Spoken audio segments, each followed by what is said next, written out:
Ya, halo, selamat pagi pemirsa. Apa kabar Anda hari ini? Kembali berjumpa bersama saya, Prasetyo Wibowo, dalam program Market Review yang akan mengupas isu-isu penggerak ekonomi Indonesia. Live streaming kami bisa Anda saksikan juga di idxchannel.com. Dan kali ini kita akan membahas tema menarik terkait dengan mengejar target dari cukai hasil tembakau di tahun 2023 mendatang.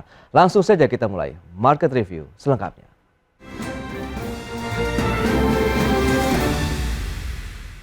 Ya, pemerintah menargetkan cukai hasil tembakau pada tahun 2023 sebesar 232,6 triliun rupiah atau naik 10,8% dibandingkan dengan tahun ini. Dan menanggapi rencana RAPBN di tahun depan tersebut, industri hasil tembakau tidak yakin target CHT akan tercapai lantaran situasi ekonomi saat ini dalam kondisi tidak stabil, daya beli yang semakin lemah, terutama setelah pemerintah menaikkan harga BBM. Pemerintah menargetkan penerimaan dari cukai 2023 mencapai 245,45 triliun rupiah atau naik 9,5% dari outlook 2022 sebesar 224,2 triliun rupiah. Dari angka 245,45 triliun rupiah tersebut, target cukai hasil tembakau atau CHT sebesar 232,6 triliun rupiah atau naik 10,8% dari 2022 sebesar 209,9 triliun rupiah. Menanggapi rencana RAPBN 2023 tersebut, industri hasil tembakau tak yakin target CHT akan terpenuhi lantaran situasi ekonomi saat ini dalam kondisi yang tidak stabil, daya beli yang semakin lemah, terutama setelah pemerintah menaikkan harga bahan bakar minyak baik subsidi maupun non-subsidi. Inflasi pada tahun 2022 pun diperkirakan akan mencapai 6,3 hingga 6,7%. Selain itu, salah satu fenomena yang terjadi gap harga antara rokok ilegal dan rokok legal yang terlalu lebar. Hal tersebut akan membuat perokok bermigrasi membeli rokok murah ilegal dan menggerus pangsa pasar rokok legal. Industri hasil tembakau juga kelimpungan dengan tingginya pungutan langsung negara terhadap produk tembakau. Selama ini IHT legal selain dipungut melalui CHT juga dibebani pajak daerah dan retribusi daerah atau PDRD sebesar 10% dari nilai cukai dan pajak pertambahan nilai atau PPN sebesar 9,9% dari harga jual eceran hasil tembakau. Jika dijumlahkan, pungutan ketiga komponen pungutan langsung tersebut akan sekitar 76,3% hingga 83,6% dari setiap batang rokok yang dijual. Dari Jakarta, tim liputan IDX Channel. Untuk membahas tema kita hari ini, kejar target cukai hasil tembakau 232 triliun rupiah di tahun 2023, kita sudah tersambung melalui Zoom bersama dengan Bapak Agus Parmuji. Beliau adalah Ketua Umum Asosiasi Petani Tembakau Indonesia. Ya, selamat pagi Pak Agus. Selamat pagi menjelang siang, Mas. Baik, salam sehat Pak. Kabar? Baik, terima kasih Pak Gus atas waktu yang disempatkan. Ini kalau kita bicara mengenai target pemerintah ya untuk penerimaan dari sisi cukai khususnya CHT atau cukai hasil tembakau. Tapi sebelum membahas lebih jauh bagaimana sih kondisi industri hasil tembakau sampai detik ini, sampai hari ini nih Pak Agus, silakan. Ya, makasih Mas. Perlu kami sampaikan bahwa petani tembakau sampai saat ini masih setia dengan untuk menanam tembakau. Akan tetapi pada tahun-tahun terakhir sebelum ada pandemi pun kita sudah dihajar oleh regulasi dan kenaikan cukai yang setiap tahun ini pasti naik. Itu berdampak terhadap sektor di penyedia bahan baku yaitu petani tembakau. Nah, ketika ada pandemi, semua pertanian termasuk petani tembakau juga terkena dampaknya. Dampak ini sangat signifikan. Padahal masa-masa pemulihan di saat-saat pandemi ini belum terasakan bahwa bagaimana kita bisa bangkit lagi untuk mendongkrak perekonomian khususnya di sektor pertembakauan. Okay. Nah, tembakau ini memang ditanam oleh petani-petani yang di situ memang kultur daerah dan demografinya cocok untuk pertembakauan. Tidak ada tanaman lain, yaitu tanaman tembakau yang cocok dan menghasilkan nilai ekonomi yang sangat padat, yaitu padat tenaga kerja, padat gotong royong, dan padat kearifan lokal. Itu ada di 15 provinsi terbesar yaitu di Pulau Jawa, kemudian di NTB, Bali, Jawa Barat, dan lain-lain. Nah, sekarang setelah pandemi ini berangsur-angsur menurun, sampai saat ini petani tembakau belum bisa bangkit karena belum ada kesejukan kebijakan dari pemerintah. Apalagi tahun kemarin khususnya di bidang kebijakan cukai, konstruksi struktur tentang cukai tahun kemarin itu dinaikkan untuk pengenaan di tahun ini. Ini sangat berdampak terhadap petani tembakau.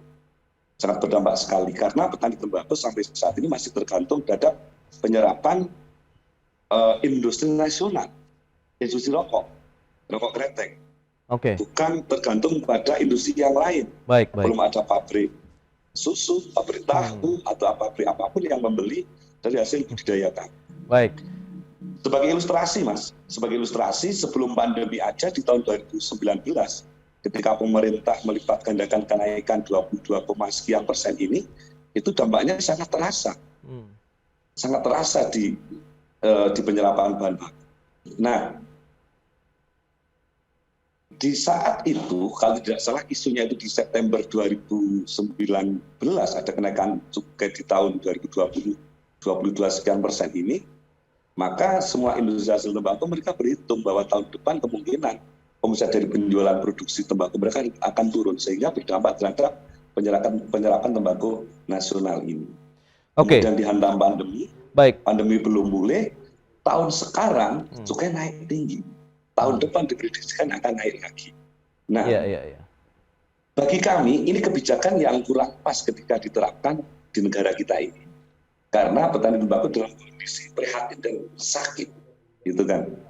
Nah, paling tidak ada sebuah pertimbangan bahwa budidaya pertanian tembakau yang mengakar di desa-desa ini adalah kearifan lokal yang membantu negara ini untuk membangun fondasi. Ini cukup banyak, ternyata memang masih banyak permasalahan yang harus segera dituntaskan kalau kita bicara mengenai industri tembakau di tingkat petaninya sendiri begitu. Tapi sejauh ini upaya pemerintah begitu untuk menjaga keberlangsungan dari sisi produksi, kemudian bagaimana tadi hasilnya bisa diserap juga oleh pabrik-pabrik rokok lah bisa dikatakan seperti itu. Nah, Anda bagaimana? Apakah sudah ada bantuan langsung yang diberikan oleh pemerintah? Mengingat CHT Anda katakan juga terus naik begitu dari tahun ke tahun. Memang kondisi saat ini kebijakan pemerintah itu, ya mohon maaf, seolah-olah dari dana bagi yang 2% kembali ke daerah ini digunakan untuk peningkatan kualitas bahan baku industri, dalam arti peningkatan kualitas dan kuantitas tembakau. Akan tetapi itu bisa diibaratkan kebijakan yang seolah-olah segar tapi tidak segar, gitu kan. Pemerintah menaikkan cukai, kemudian mereka mengembalikan sedikit dari total 200 sekian puluh triliun hanya 2%. Itu soal untuk menutup agar petani tembakau tidak terlalu protes terhadap kenaikan cukai. Tetapi ini belum membantu seutuhnya bagaimana petani tembakau bisa mengatasi masalah. Karena masalah yang paling penting adalah masalah bagaimana petani tembakau bisa menjual, bukan hanya memproduksi. Karena bantuan dari pemerintah adalah bantuan untuk peningkatan produksinya, peningkatan kualitasnya. Ibaratnya kita memproduksi kualitas bagus, tapi kalau penyerapannya itu lemah kan sama juga bohong. Nah, industri hasil tembakau dari hulu sampai hilir sebenarnya salah satu kebijakan yang bisa melestarikan dan mematikan itu di struktur kebijakan cukai. Cukai semakin naik terus. Baik pemirsa, saat ini akan kami sampaikan infografik untuk Anda terkait dengan realisasi dari penerimaan cukai di semester 1 tahun ini. Ya, seperti yang bisa Anda saksikan di layar televisi Anda, kita lihat cukai hasil tembakau itu sekitar 117,06 triliun rupiah. Kemudian untuk minuman mengandung etil alkohol 3,19 triliun rupiah, etil alkohol 60 miliar rupiah. Jadi memang kalau kita bicara mengenai penerimaan cukai bagi negara, memang dominasinya dari CHT atau cukai hasil tembakau 117 triliun rupiah. Dan selanjutnya, rokok andalan dari penerimaan cukai, kita lihat realisasinya untuk penerimaan cukai itu di tahun 2019 sampai dengan 2021 Untuk realisasi 181 triliun rupiah, kemudian untuk cukai hasil tembakaunya 164,87 triliun di tahun 2019, kemudian 2020 dari sisi realisasi penerimaan cukai juga digenjot dan kita lihat kontribusinya pemirsa masih dari CHT 170,24 triliun rupiah. Kemudian masih berlanjut di tahun 2021 195,5 triliun untuk penerimaan cukai secara keseluruhan. Sumbangsinya dari CHT adalah 188,1 triliun rupiah. Dan tadi sudah disampaikan tahun 2020 Pak Agus sudah menyatakan ada kenaikan, tahun depan pun juga mengalami kenaikan 10,8%.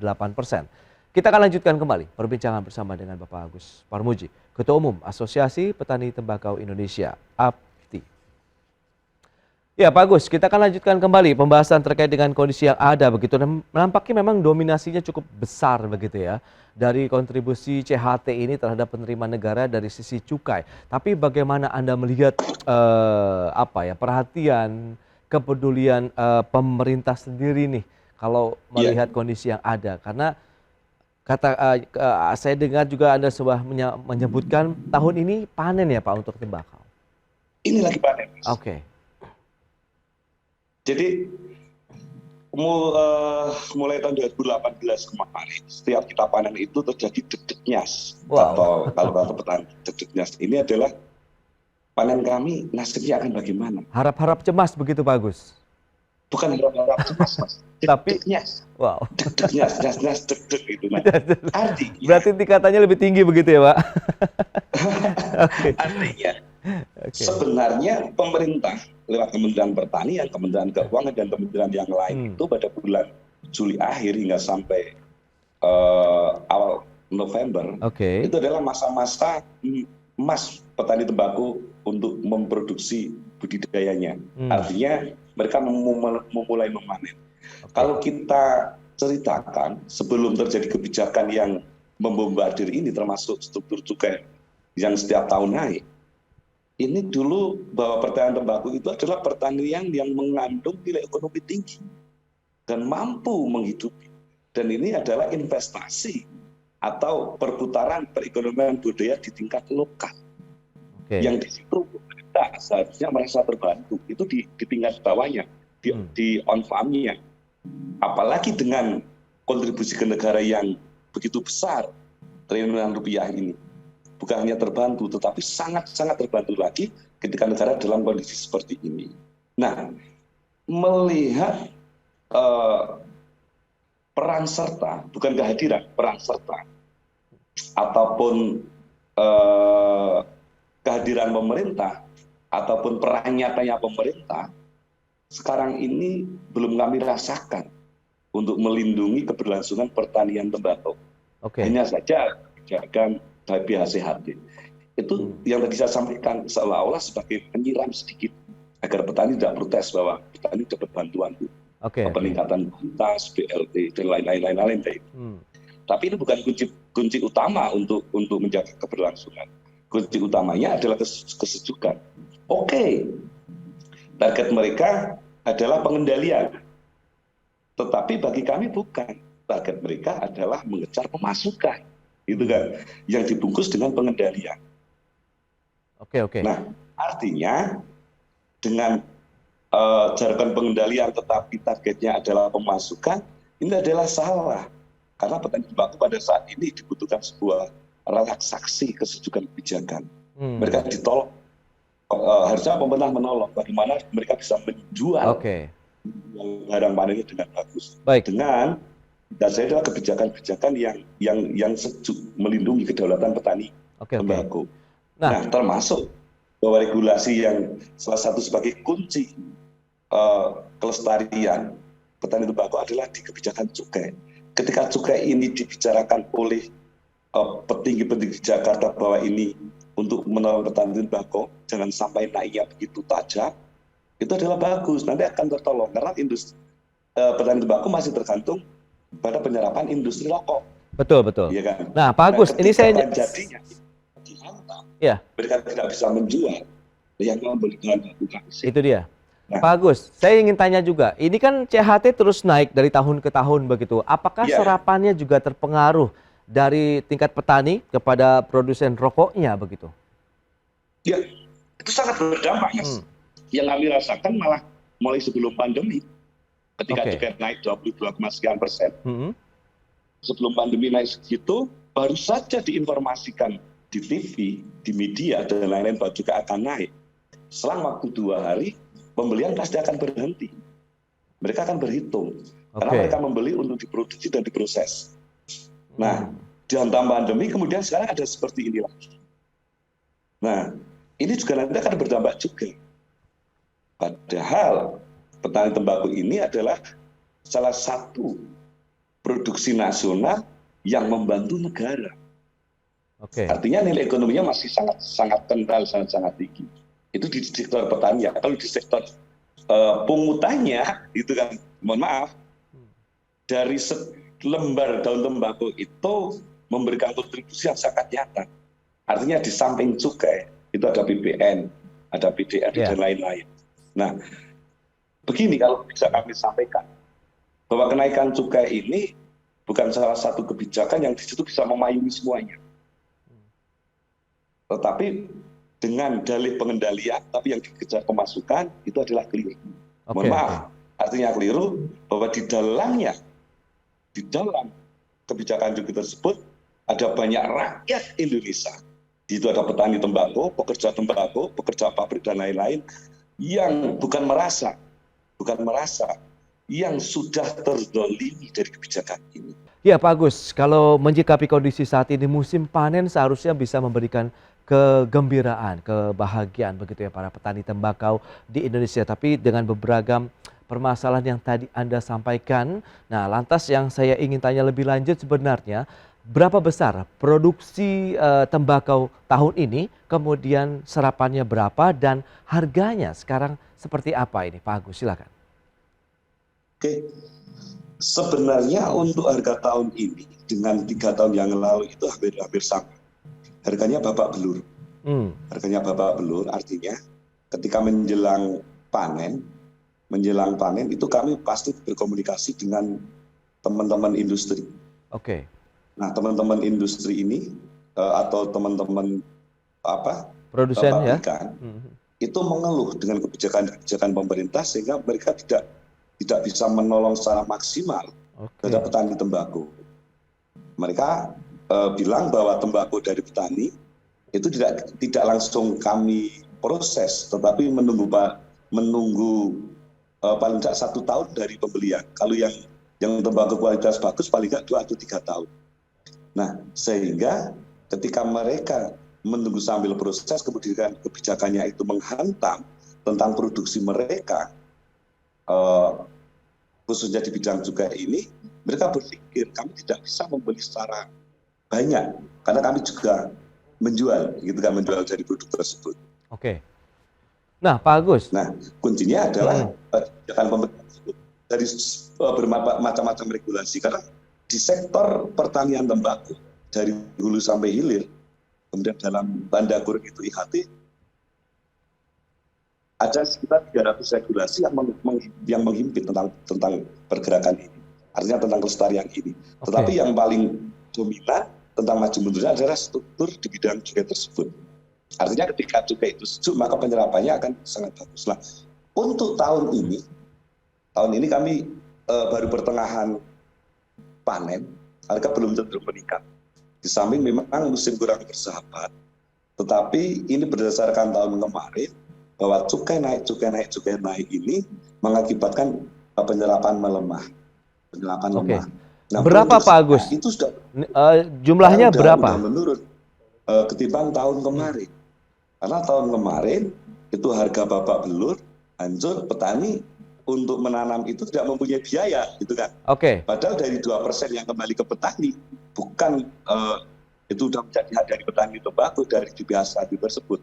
Itu belum dimanfaatkan secara maksimal dan optimal di kelompok-kelompok tani yang ada di sentra pertembakauan. Pak Agus, tapi kalau kita bicara mengenai jumlah Pak Agus, saya ingin tahu berapa sebenarnya hasil produksi tembakau di tanah air begitu. Kemudian Oke. serapannya berapa persen begitu? Apakah jauh berkurang atau seperti apa? Kalau untuk tahun kemarin, Ya, tahun 2021 ini sekitar di angka 190.000 ton. 190.000. Dengan luasan sekitar 200.000 hektar. Oke. Tahun sekarang luasannya sama untuk selama pertembakuan, tapi produksinya kelihatannya menurun di angka 180.000 ton atau 170.000 ton. Karena banyak petani yang di situ tidak bisa menanam lagi karena tidak mempunyai biaya. Oke. Itu kan. Juga di samping pengalaman tahun kemarin, harga tidak cenderung membaik. Itu. Nah, serapannya? dari produksi nasional, Mm-mm. sekitar antara 180 sampai 200.000 ton ini, itu sebenarnya untuk sektor penyerapannya di akhir musim itu habis. Cuman harga tidak kompetitif. Nah, harganya berapa nih kalau boleh tahu, Pak Agus? Kalau untuk tahun ini harga ya rata-rata kalau kita ambil average di seluruh petani tembakau Indonesia itu, kalau tembakau rajangan ya antara 50 sampai 55. Nah, 50 sampai 55 itu belum bisa mengembalikan biaya modalnya. Apalagi dipanen saat ini itu ditambah beban biaya yang tinggi dengan naiknya bahan baku BBM ini. Oke, Itu BBM. kan pasti berpengaruh terhadap angkutan, terhadap transportasi dan lain-lain. Baik. BBM naik ini secara otomatis membebani dari biaya proses ini. Nah, harapannya kami kemarin sudah juga komunikasi dengan teman-teman industri, kami tidak bisa apa-apa karena kebijakannya terlalu menghantam di kami. Itu kan. Makanya kan kami perlu jelaskan di sini bahwa cukai ini adalah cukai ruangnya industri. Karena yang dihantam adalah produk jadinya. Akan tetapi ini berdampak terhadap sektor penyedia bahan baku, yaitu petani tembakau, petani cengkeh, Yes. ya kan, termasuk yang terlibat di dalamnya, yang terlibat di dalamnya yaitu tenaga kerja, sektor tenaga kerja. Nah, dari kejadian seperti ini sebenarnya pemerintah harus berkaca pada masa lalu, yaitu ketika terjadi krisis moneter, ya kan, dengan maraknya PHK, maraknya orang tidak bekerja, ambruknya ekonomi. Nah, berkaca ke belakang bahwa kebijakan-kebijakan yang di situ tidak tidak ada toleransi atau kebijakan terhadap suatu komoditi atau khususnya di pertanian tembakau ini, itu harus dikaji lagi. Karena apapun yang terjadi, apapun kondisinya, bahwa dari petani tembakau itu bisa satu, menyumbang ekonomi di tingkat ekonomi keluarga dan daerah, desa, kemudian bisa menyumbang kontribusi ke negara, penyerapan tenaga kerja, Baik. transportasi, dan lain-lain. Kalau ini dimatikan, ibaratnya negara belum bisa melindungi seutuhnya warga negaranya. Oke. Dalam tanda kutip, mereka lebih senang melihat rakyatnya menderita, tetapi pemasukannya tercapai. Atau mau uangnya, tidak mau permasalahannya. Nah, ini yang memang yang selama ini hampir 5 tahun kita kaji. Oke. Yang artinya bapak-bapak kami yang ada di Jakarta sebagai penentu kebijakan itu mau uangnya, tapi tidak mau permasalahannya. Mau pemasukannya, kontribusinya dengan juga triliunan, tidak mau permasalahannya. Nah, ini di mana sisi kebijakan kebaikan, kemuliaan dari pemerintah? Mereka tahu lah, mereka tahu. Ini adalah sebuah sumber aset nasionalisme atau budaya keanekaragaman budaya pertanian yang ada di Indonesia yang harus diamankan. Baik. Tetapi jangan sampai dengan bungkusan pengendalian, tetapi mereka hanya menginginkan pemasukan. Oke, bagus. Ya, sudah. Masukannya, tapi kami menderita. Ya, sudah kita serap begitu dari beberapa tadi permasalahan utama yang Anda sampaikan begitu. Nampaknya kebijakannya masih belum bisa memberikan kesetaraan begitu ya antara untuk industri dan juga dari sumber bahan bakunya sendiri, yaitu petani tembakaunya sendiri. Jadi seharusnya nanti pemerintah juga diharapkan ada win-win solution, memberikan perhatian yang lebih juga nih kepada para petani tembakau kita di Indonesia. Baik. Ini Bagus. 6 Ya. juta manusia, 6 juta jiwa Baik. itu tergantung dari kebijakan pemerintah. Oke. Dan ini rakyat Indonesia yang sah dan legal. Makanya ketika kami menawarkan win-win solution, Ya. itu tidak pernah terjadi. Kami sekarang bukan lagi Baik. berharap, tetapi mohon bagaimana ini nanti bisa dikaji lagi. Oke. Dan harapannya pengalaman yang sudah ketika cukai naik di atas angka 2 digit, dampaknya akan sangat dahsyat. Kalau bisa Baik. lewat media seperti ini nanti bisa didengar oleh pemerintah bahwa tahun 2023 itu tidak lebih dari 5%. Agar Baik. semuanya itu jalan. Baik, bagus, dan semoga Gitu, Mas. tadi ini menjadi harapan yang bisa didengarkan juga begitu oleh pemerintah ya. Terima kasih banyak nih Pak Agus atas waktu dan sharing Anda berikan ya terkait dengan kondisi saat ini dari industri tembakau di Indonesia, karena juga ada upaya untuk meningkatkan lagi dari cukai hasil tembakau, dan semoga win-win solution. Jadi cukainya tercapai, kesejahteraan petaninya pun tercapai. Terima kasih banyak Pak Agus. Ya, Selamat makasih, Mas. melanjutkan aktivitas Anda kembali. Salam sehat. Ya. Salam sehat, selamat siang. Selamat siang.